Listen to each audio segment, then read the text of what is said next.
আজ থেকে চালু হয়েছে বাসের বিশেষ lane bus rapid transit BRT. Bijoy Dibosh উপলক্ষে সেবা চালু হয়েছে সকালে। সড়ক উপদেষ্টা মোহাম্মদ ফাউজুল কবির খান এর উদ্বোধন করেন।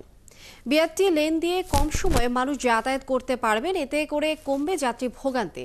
বিআরটিসির 10টি শীতাতপ নিয়ন্ত্রিত বাস দিয়ে এই সেবা শুরু হয়েছে। যাত্রীর চাহিদা বাড়লে বাসের সংখ্যাও বাড়বে। এসব বাস গাজীপুরের শিববাড়ি টার্মিনাল থেকে বিআরটি লেনে বিমানবন্দর পর্যন্ত 20.5 কিলোমিটার এবং বিমানবন্দর থেকে গুলিস্তান পর্যন্ত 22 কিলোমিটার পথে চলাচল করবে। শিববাড়ি থেকে বিমানবন্দর পর্যন্ত ভাড়া নির্ধারণ করা হয়েছে 70 টাকা। বিমানবন্দর থেকে গুলিস্তান পর্যন্ত ভাড়াও 70 টাকা। শিববাড়ি থেকে গুলিস্তানের ভাড়া হচ্ছে 140 টাকা। যাত্রীর চাহিদা বাড়লে বাসের সংখ্যাও বাড়বে। বিআরটি লেন দিয়ে শুধু বাসে চলাচল করার কথা থাকলেও আপাতত কার ও মাইক্রোবাসও চলাচল করতে পারবে।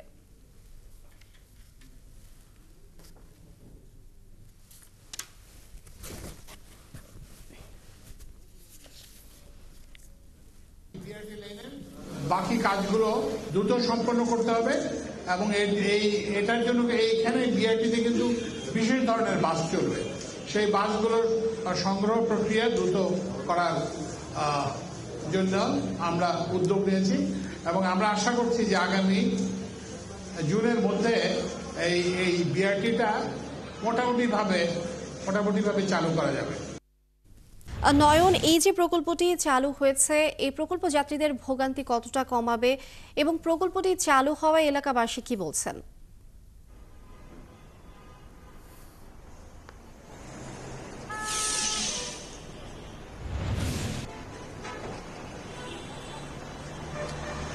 এই প্রকল্প আসলে গাজীপুরের মানুষের কিংবা এই রুটে যারা চলাচল করবে তাদের ভোগান্তি কমাবে, তার উদাহরণ আমি আপনাকে এখনই দেখিয়ে দিই।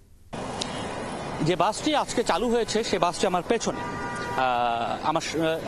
আমি যদি আমার সহকর্মীকে বলি যে ক্যামেরাটি একটু ঘুরিয়ে দেখাতে, তাহলে বাস্তবতাটি বোঝা যাবে। যে রুটটি আপনি দেখতে পাচ্ছেন এটি মূলত বিআরটি রুট। এই রুট দিয়েই বিআরটি প্রকল্পের বাসগুলো চলাচল করবে। যেহেতু বিআরটি প্রকল্প এখন অসম্পূর্ণ রূপেই চালু হয়েছে, যার কারণে এখনো সেই বিআরটি প্রকল্পের যে নির্ধারিত বাস সে বাস আসেনি। এখানে বিআরটিসির যে বাসগুলো আছে সেই বাসগুলো দিয়েই মূলত চালু করা হচ্ছে। এরকম 10টি এসি বাস দিয়ে এই প্রকল্প চালু হবে।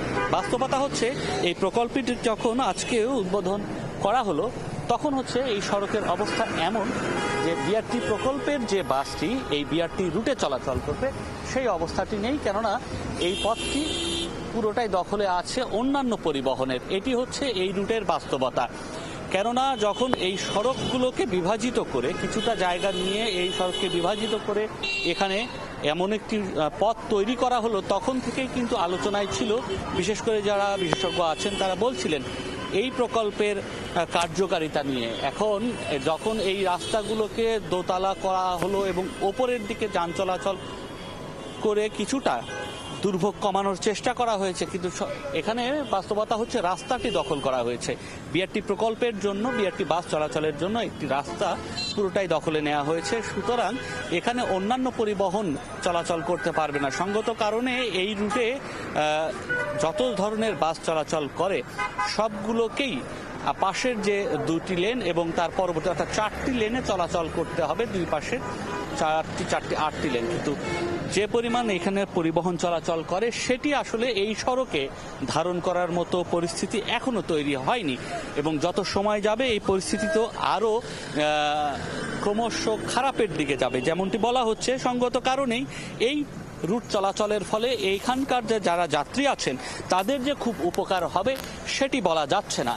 যদিও আংশিক রূপে এটি চালু করা হয়েছে আজকে সড়ক ও মহাসড়ক বিভাগের উপদেষ্টা ফাউজুল কবির খান তিনি বলেছেন আগামী জুনে এটি সম্পূর্ণ রূপে চালু হবে। অর্থাৎ এই রুটের যে বাসগুলো আছে সেগুলো আসবে, এখানকার বাস স্ট্যান্ডগুলো আছে সড়কের মধ্যে, সেই বাস স্ট্যান্ডগুলো চালু হবে। বাস স্ট্যান্ডের সঙ্গে যাত্রীদের পারাপারের জন্য যে সব ফুট ওভারব্রিজ, এলিভেটেড যেগুলো এসকেলেটর রয়েছে কিংবা ফুট ওভারব্রিজ রয়েছে এলিভেটেড, সেগুলো চালু হবে। সব মিলিয়ে জুনে চালু হবে বলে তিনি আশা প্রকাশ করেছেন। তবে আমি একটু এর পেছনের দিকে যেতে চাই। এটি বাংলাদেশের সবচেয়ে প্রথম কোনো প্রকল্প যেটি দীর্ঘ সময় প্রায় 12 বছরের বেশি সময় ধরে এই প্রকল্পটি নির্মাণ হচ্ছে। একই সঙ্গে বিশ্বের সবচেয়ে বেশি সবচেয়ে ব্যয়বহুল একটি প্রকল্প। যদি আমরা এই প্রকল্পের ব্যাপ্তির চিন্তা করি, যেটি বলছিলেন যে 20 কিলোমিটারের মতো পথ, সে 20 কিলোমিটারের মতো পথ তৈরিতে প্রায় 4,300 কোটি টাকার বেশি এখানে খরচ হয়েছে। এটি হচ্ছে এই প্রকল্পের দীর্ঘদিনের বাস্তবতা।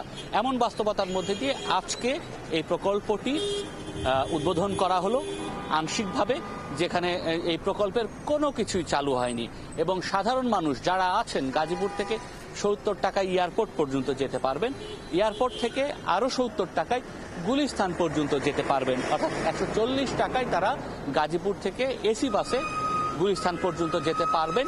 প্রতি 40 মিনিট পর পর এই বাস ছাড়বে, তেমনটি এখন পর্যন্ত নির্ধারিত করে রেখেছে এই প্রকল্প সংশ্লিষ্টরা। নয়নাদিত্য, ধন্যবাদ আপনাকে।